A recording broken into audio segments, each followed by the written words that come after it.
Welcome to Dental Hygiene Development. We invite you to listen along as we discuss everything dental hygiene, from personal and professional development.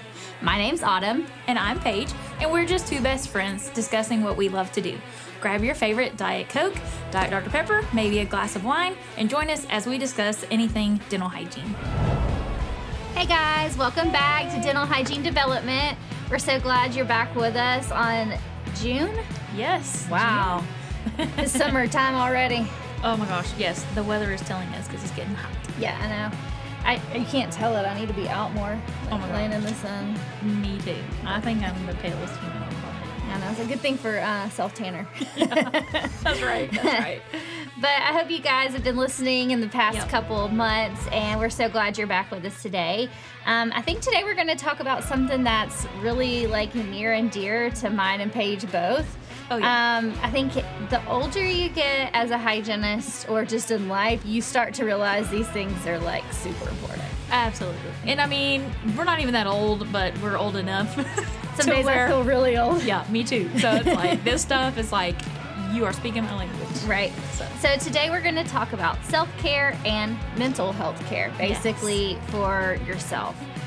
Because we can't take care of our patients or do anything that we're actually there for to be doing day in and day out if we're not taking care of ourselves first. Yeah, absolutely. It's kind of like when you go on the airplane and they're like, you must inflate your mask first before you help the other person. That's kind of like what we're talking about here today. Yeah, and I mean, same thing, like, you can't pour from an empty cup. Like, if you have nothing to give, like, you're not doing any good for anybody, so. Yeah, exactly. So, I mean, we really want to make sure that, yes, every day we're living to take care of our patients, but we take care of number one, you know, ourselves. Yeah, and I do feel like that's easy to get lost because the busyness of our days, like, it's, you know, you hear a lot of hygienists talk about, like, I didn't have time to eat, or I didn't have time to even pee, or, like, you know, like, just general things that you should have in your day. Mm-hmm. And so taking it a step further to go into extra self-care is kind of difficult. So yeah, exactly. Like, I was just thinking when you said that, for a while we had a nutritionist, and she was like, I don't like that you go from breakfast before you leave your house until like 1 or 2 o'clock for lunch, and then you don't have anything to eat again until May, and that's if you get a lunch, right? Like, if something doesn't happen that keeps you from doing it. Or then you go again and you may not have lunch from like nothing from 1 to 5 or 1 to 6 or 7 whenever you finally make it home. She was like even if you just take something with you, keep fuel in you, make sure you have water. I was bad about that water too. I'm so bad about water. Like, I take it with me. The more water you drink, the more bathroom breaks you need. You don't feel like you ain't got time for that. Exactly, that's true. But, I mean, I feel like it is super important because we're running around most of the time. We're not getting in, just the hydration and the nutrition we have. So after she said that, it really started making me think. So I brought my big water jug that, tried to keep up with it. Now, I'm not saying that I was perfect because I wasn't. And all the assistants would laugh because we'd get to lunch and they'd know, if I had a busy day. Because I had a busy day, I probably had not, drinking, even a little bit of that water. But if I had more, time in between patients, then I had, been able to keep up with my time. So I'd have to make up for it at lunch. Yeah. But it's hard, but you still have to want to try to do that. If you gotta pee, go pee. Right. Patients are just gonna have to, it's not gonna take us that long. What does it take? It's 2 minutes? Minute or two. Yeah. I mean. Just do it. Yeah. Get yourself some water. If you need to have, a protein shake or, a quick snack, take 5 minutes. And in that time, you can get some water, eat a snack, and go to the bathroom. Absolutely. And that 5 minutes will be well worth you're in the middle of the afternoon or in that, wherever. I would say, too, sometimes when you're waiting on your doctor, True know story. they're going to be a minute, you could just be like, hey, it's going to be a minute. But they're like, yeah, it's going to be a minute. A lot of times they'll tell you, run in there and go eat your snack and go take a bathroom break. Obviously you don't leave your patient for 30 minutes, but, if you step away and just say, hey, I've got to go, check something real quick, I'll be right back.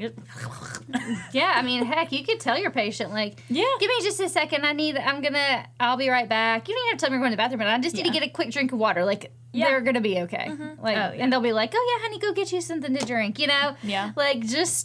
take care of yourself is the moral of the story. Well, it helps too with like how you're performing throughout the day. Like because when you don't eat and drink, like you get kind of lethargic or your mental clarity is not as good, so it can lead to mistakes. So you get hangry, and then your patients feel it, or your rest of your staff feels it because they're like, that girl needs a Snickers. That's right. And if for some reason you feel like it just does not fit in your day, then it's time to have the conversation with your doctor about either scheduling you a break in there or giving you a little extra time with your patients, because that means you are overworked. Yeah. I would say when you're doing that, I mean, in general, we should all have schedule preferences that's going to make your day and your mental clarity. Like, I like doing things in a certain way. Some people don't like having their SRPs very end of the day because they already feel tired. Yeah. Some people don't want them first thing in the morning because they're not morning people, really, right, me too.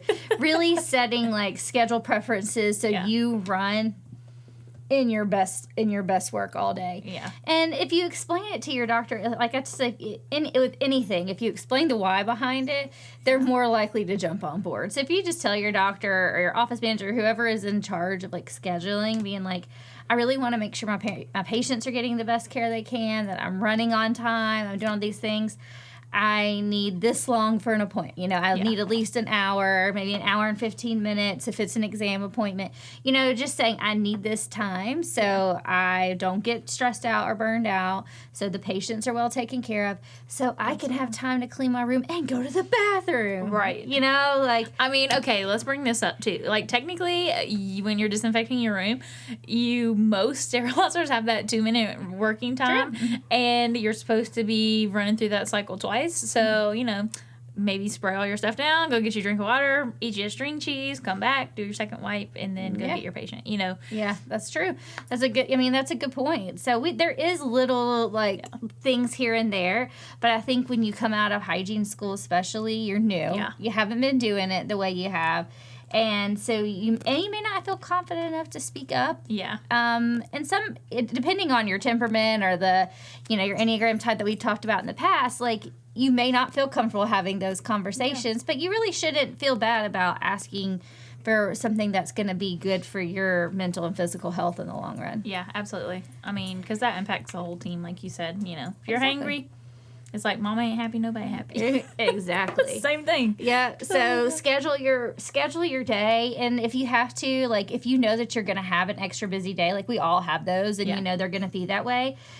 Our office always has a morning huddle, so I feel like those are really important too, a morning meeting, so everybody can get on board with what's going on. And you can say, okay, I know I'm going to be really busy here and here and here. And you can ask the assistants or the doctor, I might need you to help me wipe down this room so I can, just take a quick breather, or whatever it is. And we should help the other people in the office too. Absolutely. The assistants are running ragged. Everybody is. We all just need to give each other grace, and we all need to give each other help and just work as a team to make sure that everybody is in a good, healthy place at the end of the day, and they're not overworked every single day, because that's how you lose people that you're working with. Yep. But it's also how you get burnt out really quickly and don't want to continue to do your job long term. Yeah. And it's team dynamics. You can see the negative effects of that when everybody feels that way. So, yeah, super important. Yeah, really, absolutely. Really another thing that I'm terrible at, but I really could be better at, is ergonomics. Same. I'm really bad. Especially if I'm just in a room to perichart a patient. I always do that standing up. I only sit down most of the time as if I'm actually doing a cleaning. If I have to sit down. But if I was just going in the room to talk to somebody or perichart or do something, I always do it standing up. Yeah. And sometimes I will, especially, I'm better at when I'm actually doing the prophy or the scaling, whatever, to make them move their head towards me. Yeah. But if I'm only in there for a short period of time, I'm pericharting, I'll be bent over sideways, upside down, just trying to get it, just so I can do it as fast as I can. Not, okay, because sometimes if you tell a patient, can you move your head towards me? Huh? Oh, yeah. What? Yeah.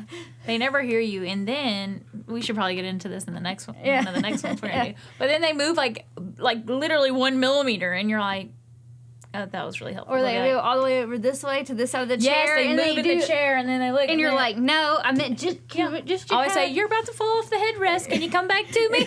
Yeah. They're like, oh. Yeah, exactly. They bring you all the way over here. Somehow this is good. I don't know. Whatever. So that funny. is, you're right. We can talk about that later.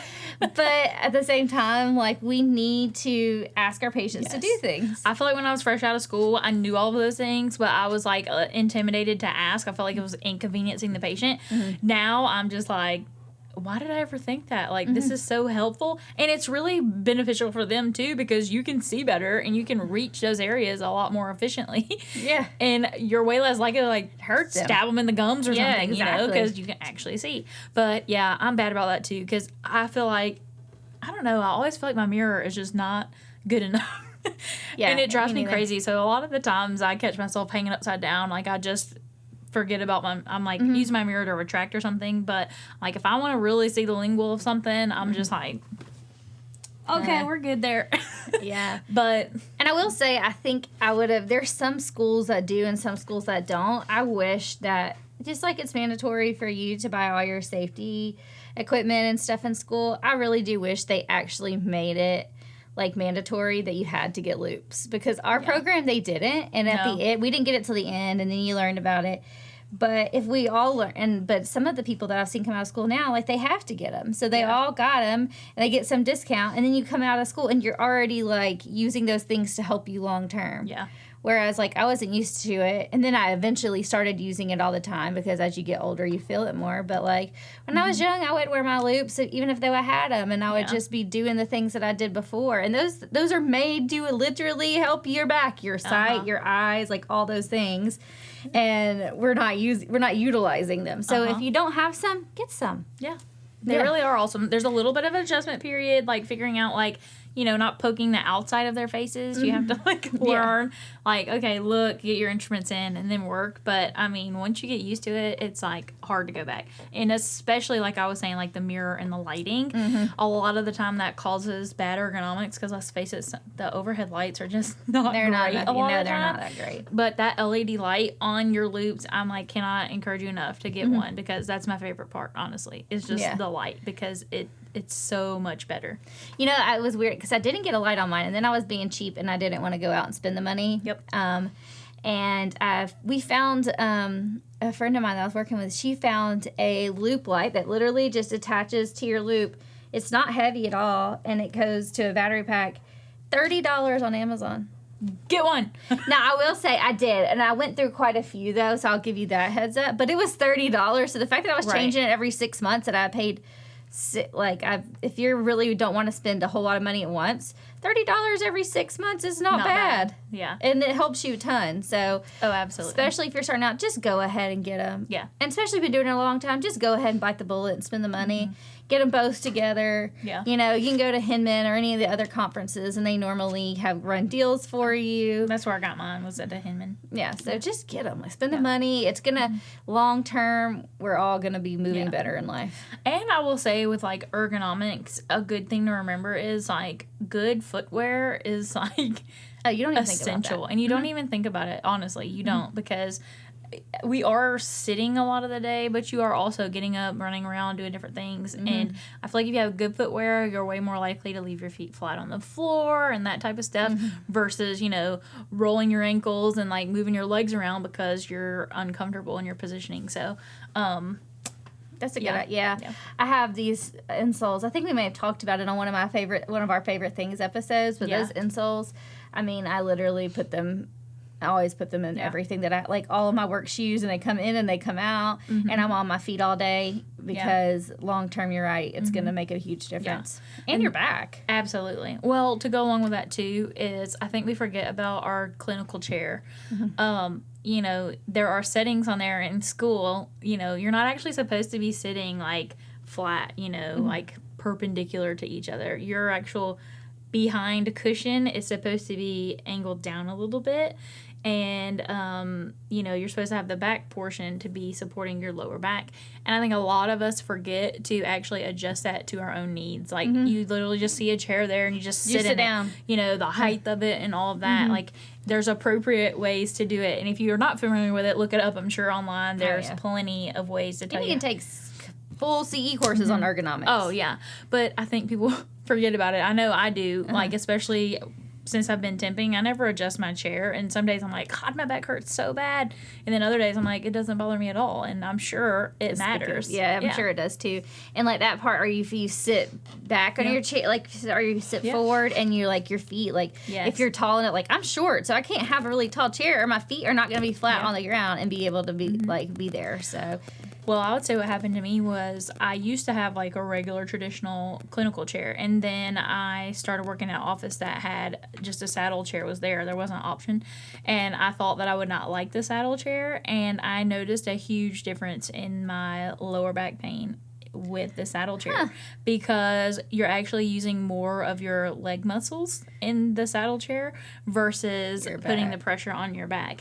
And so it took me some getting used to. I almost fell off of it like several times because there is no like my doctor had one, and every time I tried I'd almost fall off. Yes, so you do have to be a little aware of not just sitting, not looking and stuff, but they're really not that expensive. I don't think anymore. They used to be a little pricey, but, you know, if you're having issues with your back, you know, you've been doing it a long time and you're having that trouble, like maybe look into one of those. I didn't think it would make that big of a difference, and it did. Yeah, that's pretty awesome. Like, I guess maybe the other one I also sat on with my doctor, he's very tall, so I always tried to get on top of it, and I'd have to, like, you're, like, really, like, I'll hurt myself Your legs more. are, like, dangling. Yeah, it probably would help if it was the right height. Yeah, that's but very true. That probably also builds, like, your core muscles, and so if it does, then that will help your back long term, as if your core muscles are built. Something I really could use. Yeah, I could use some help in. Yeah. I go to burn boot camp, and we had to do crunches one day the right way, like with proper, I don't know, sitting and stuff. I, like, couldn't stay in the position. I would fall down, and it was so funny. I had to go get the trainer. I was like, I legit can't hold this position. And he's like, that's fine.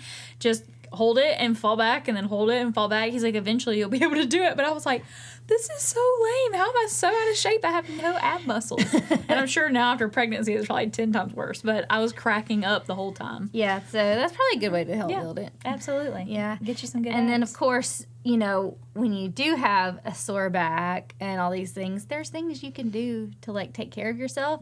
I'm a huge proponent of it because when I first started hygiene, of course, my back was hurting because I didn't have great ergonomics. And then I wouldn't do anything about it. Or I've always gone to the chiropractor because I had cheerleading accidents, like hurt myself when I was in high school. So I went, you know, occasionally. But I would say in hygiene, it's important that you go quite frequently. Oh, yeah, like a regular, consistent schedule at least. Yeah, because when I first started, like, I would wait until I was in so much pain. Like, I literally couldn't move in the morning, or by the end of the day, I'd just be, like, so tight. I'd just be laying on the ground, like, please don't move me either way. And that's not a good time. Like, they can't really adjust you very well when you're that tight anyways. So, like, I found the joint is who I use, and it kind of worked because I didn't have to have an appointment, and it was like right across from my office. So find somewhere that's close by, like, and you could go at lunch, or you can go right after work. Yep. I mean, just get on a regular schedule. Like, I was doing it weekly. Yeah. And it makes a huge difference. It does. I mean, I'm the type of person, I don't normally get headaches, and I started getting headaches, and it was because of my neck. So my neck was actually pinching a nerve. My spine and my neck was pinching a nerve in my neck, and it actually was sending headaches. So it was like a shooting headache, and immediately after I would get adjusted, it would go away. And they would stay. It was like a lingering headache. And so I finally figured out that it was job related to ergonomics, and I needed to be adjusted by the chiropractor. So I have to not let it get to that point. When I do, I'm like, oh, I've waited too long. Now I'm gonna have to go like a bunch in a row get back to baseline. Back to where you are. Yeah. So just go ahead and do it, even if you aren't having back pain yet. I would say, like, doing these things proactively is going to help extend your career. So if you want to have a long career, or just feel good when even if you're not doing it, you don't want to be later in life like hunched over, like playing with your grandkids, or like not be able to do a lot because you weren't taking care of yourself. So really, I think starting early, even if you don't have pain, because maybe you have great ergonomics and you don't have a lot of pain, do it. Yeah. And too, it doesn't I mean, have to be as frequent. Even if you don't have as much time as you would like to go to the chiropractor, or you don't have the finances to do it, simple things like stretching during the day, like go into the doorway and, you know, stretching your back the opposite direction of, you know, hunching over, and like doing the, you know, your elbows on the wall to like extend your neck. And the neck stretches, you can look them up there, you know, you can stand up against the wall and do your neck stretches. Like, while you're waiting on the doctor, step out and do a couple stretches. Like, you'd be amazed at how big of a difference that can make, too. And like, just keeping a tennis ball, you can do it on your feet. Like, if you're sitting, like, if you don't have shoes on, or put it in between your back or you want on the wall. Like, even your hand muscles, because as hygienists, like, I don't know about y'all, but my hands will, like, sometimes you'll overextend it if you got, like, real hard scaling and you're not paying attention, and next thing you know, you've, like, pulled a muscle in it, so. Your hand's numb. Yeah, exactly. You're like, wait a minute. Have you ever got a cramp when you're scaling? Like, I've got a cramp, and then I literally can't move it, and I don't want the patient to see, so, like, I'd be, like, trying to sit the sensor down and, like, bring it over here, and, like, everything's great. We're all good. How are you doing? I was going to give your jaw a little break when really I'm just, like, getting my finger. Rest. Yeah, exactly. Yep. So just go ahead, do the things now. If you're young, especially, start early. Definitely. So you don't feel bad later on down the road. And then it's a little bit more expensive, but also, and maybe not as, to me, I don't have to have it as often as the chiropractor. I go there weekly. But a massage, once every month or two. I mean, full body from we already talked about how it goes from your neck all the way down to your feet, like in your head, like your hands. Yes. Like, just spend the time and get a massage, like, work that out, and then go to the chiropractor. That's also, you go to the chiropractor right after. You always get the best adjustments if you get your massage and then go. That is so true. And let's just face it, like, I'll go home and I'll ask my husband, I'll be like, will you please rub my shoulders so they'll bother me? And he's like, and I'm like, okay, can you, like, get in there? And it's just never the same. Just go pay somebody to do it. Exactly. Just pay. They have like those monthly memberships. I think that was one of those things that we talked about before. Like, use it. Yes. And they build up. Even if you miss one, like, just freaking keep it for later. Okay. I don't know. You people who live in Newnan, Georgia with us, I went over to Joy Massage, and the guy, Michael, over there, he, like, it's the hardest massage I had ever had. It hurt so good. And he was doing just, like, my shoulders and my back and my neck. And I was like, oh my God, it was so good. And I told Jack, he was there and had some lady, and I was like, Michael was the, like, hardest massage I've ever had, and it hurt, but it was awesome. I know, me too. That's how I feel too when I'm done. He stayed, and we paid for him to go to Michael for another 30 minutes. He was like, you're right, that was good. And I was like, I know. And, they're a lot less expensive over there because it's not. Yes. Where's this? It's called Joy Massage. It's I think it's kind of like more Thomas Crossroads area. I'll have to look it up. But let me know. Yes, you can just go in there and do like a 30-minute like shoulder massage, or like you can do an hour if you want, but they have different little things you can do. Or you can just get a foot massage if you want. Like, it's awesome. My mom and my sister and me go for like a little girls' day. Oh, that's nice. Yeah. Yeah, I could definitely use that. And you're right. It is funny how you're like, they're like, does that hurt? And you're like, yeah, don't stop. Yeah. Yeah. Because I know when you're done, like, I always know it's a good massage and I'm done. And I feel like I'm going to have a bruise on my back where they were like really getting in between my shoulders. I'm like, yes. I know. I'm like, I don't want anybody petting me. I'm like, this is therapeutic massage. I don't want you to just pet me. Like, it's not doing anything for me. That's all my mom is, though. She wants the lightest massage. I'm like, I used to be like that. When I first started getting massages, I was a real wimp. Yeah. And I'd be like, oh, that hurts. But now I'm like, just breathe through it on them, because at the end it's going to be so well worth it. It's worth it. Yeah, it's so worth it. So use those things, like literally get you a massage, get you you can go to the chiropractor. You may not have to do it every week like I was going, or every other week, but, do it regularly. And just, you start to know when your body gets tired. Yeah. Like when you mentally get tired and you physically get tired, you can start to feel it. And I think that brings me to like the mental part of it, because we've talked a lot about how to take care of your, your physical health. But to me, hygiene, the mental capacity it takes is way more than the physical. Oh, yeah. And physical is hard. It's hard. But, like, the mental is so different because you're working with a ton of different personalities, not only just in your office, but we see people every day. Yep. And let's just face it, they don't like coming to the dentist. They do not. So, I'd be rich if I could count, like, if I could, like, charge a dime for every time someone told me they don't like the dentist. Like, I would even have to go to work. Like, okay, thanks. Thank you. I appreciate that. Like, I'm not even, like, I would be so rich by now. So you have to deal with those emotions. And so you're just, like, mentally on all day, like, you never get a chance, maybe, like, 30-minute break, or when you go to the bathroom just to be like, okay, I don't like anybody right now. But then you walk out and you're like, okay, everybody's having a great day, you know, like, how are you? I'm so glad you're here. Oh, right. Even though you're the hardest patient that I have all day, you know, like, so taking care of your mental health is just as important. So sometimes you just need to go home and not talk to anybody for a while. That's right. And sometimes and some other people need that person to talk to too. Like we were saying, it depends on your temperaments and all those things. Right. So just depends on who you are, what you need. Yeah. And I mean, I think sometimes too, because I feel like once you can voice your frustrations, it almost helps you to let them go instead of like holding on to them. And I feel like therapy is one of those things we had talked about, like just going to a counselor, even if it's just work related frustrations, because it's a third party that you can talk to. They can teach you how to like, you know, manage those instead of, you know, talking to your best friend at work about it and then, you know, coming across as like someone who's creating drama or, you know, stirring up things. And I think the longer you hold on to stuff, the more frustration builds, and then you point out more things that are frustrating, and then you just become unhappy in your job in general. And let's just face it, all jobs have challenges, all offices have challenges, and it is something you have to learn to work through and deal with.